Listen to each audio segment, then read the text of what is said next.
ਜੇ ਮੇਰੀ ਮਾਂ ਆਖਿਆ ਨਾ ਅੱਲਾ ਤੈਨੂੰ ਹਜ਼ੂਰ ਦੇ ਰੰਗ ਲਾਏ ਤੇ ਹਜ਼ੂਰ ਦੇ ਰੰਗ ਲੱਗਣੇ।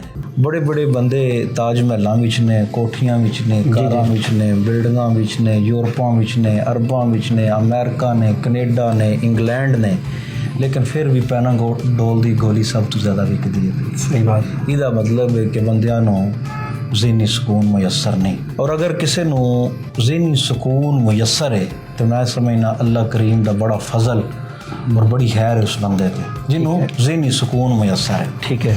बंदे नू ज़हनी सुकून अगर रूड़ी तू मुयसर आवे तो वह रूड़ी ताज महल नालों बेहतर है। वाह वाह वाह वाह वाह। अगर ज़हनी सुकून तुहानू ताज महल विच ना लभे तो फिर रूड़ी उहदे नालों बेहतर है। यानी कि तुहानू जिस जगह तो सुकून लभे, ठीक है, फिर वो सुकून हल्का अहबाब हो सकता है, इलाका हो सकता है, एरिया हो सकता है, या किसी ऐसे कामल दोस्त की जिहड़ी निगाह हो सकती है कि जिहड़ी तुहानू इस तराब दे विच भी खुश रखे। ठीक है। ते मैं समझना कि मैं अपनी ज़िंदगी विच मुतमईन फ़कत और फ़कत आले मुहम्मद की वजह तो। सुभान अल्लाह। बेशक।